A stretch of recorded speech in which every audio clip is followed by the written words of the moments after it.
Hi team, I'm Kayla Sykes Chavez. I am the HR director, in case we haven't met yet. There's a couple of laws that I wanted to go over to make sure that we are providing a safe and fair work environment for our employees here at Blossoms Up.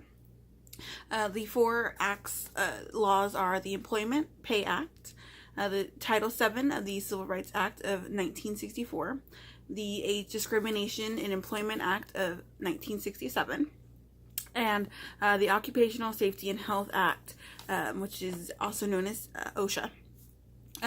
For the Equal Pay Act, it was passed in 1963. This act requires that both men and women make the same pay for the same job. This guarantees that women make equal pay of a man with the same position and duties.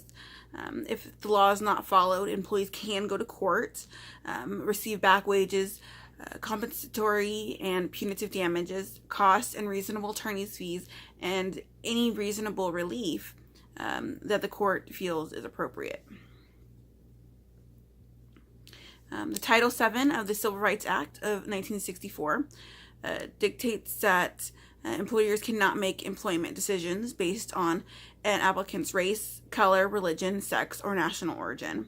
Employment decisions would include things like hiring, promoting, training, terminating an employee. If our company is found guilty of violating this act, the company will be fined no more than $1,000 and could face prison time for up to 1 year. The Age Discrimination in Employment Act of 1967, or the ADEA, forbids discrimination against people who are 40 and older. For the companies with 20 or more employees, and we definitely fit that description. If we don't comply with the ADEA,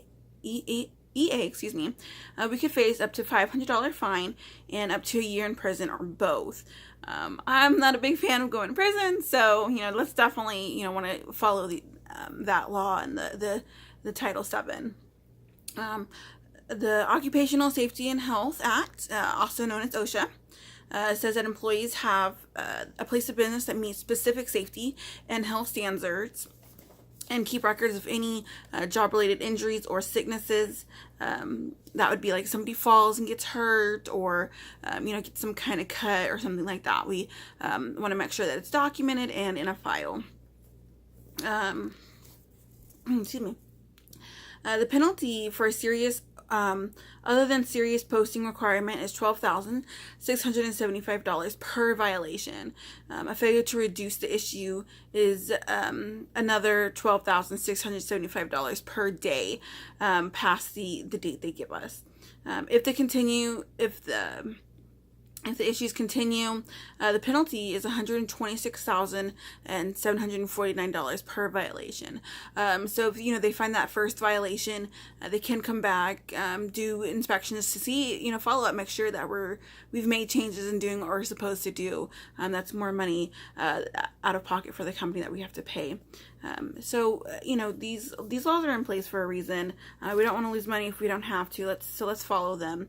Make sure that we're being fair and our area is safe, and so our employees are happy and understand that we make decisions based on performance, and that we do keep their environment that they work in safe. Thanks for your time. If you have any questions, just let me know.